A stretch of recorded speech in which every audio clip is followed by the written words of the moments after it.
Yes, there have been. In the Greek city-states in the time before Christ. They herded all the people of the community into an arena. They had impassioned oratory from one side or the other. The demagogues, the teachers of the people, were those who spoke. That's what that word means. And the one who promised the most from the government's treasury is the one that swayed the mob. And pretty soon the people in Greece found out that they could vote themselves the productivity of the hard-working sector of the community. All they had to do was get more than half of the people wanting it, and then they could take it away. It was really thievery, but it was done legally. And so they did, and pretty soon in Greece, what happened? Well, people stopped working. Why bother? And then pretty soon the whole thing came crashing down upon them, and they ended up in tyranny. In every case, the Greek city-states ended up in tyranny. But there was a man in Greece at the time named Solon.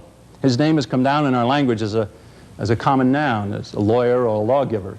Solon looked over the situation, and he said it would be better if we had a code of laws here to limit the government and the mob and the majority. And he actually did put together a code of laws, but the Greeks never adopted it. We sometimes praise the Greeks for giving us democracy. It's almost like praising the Greeks for giving you pneumonia or a broken leg or something. Well, what happened in Greece is history.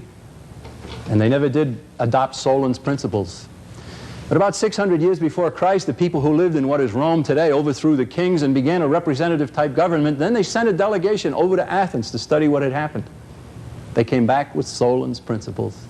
And they incorporated them into their own government as the 12 tables of the Roman law, and they built a republic. And true to what the nature of a republic really is, the limitation was not upon the people, but upon the government and the mob and the majority. The people were left alone. Now what happens when you leave people alone, unfettered by government?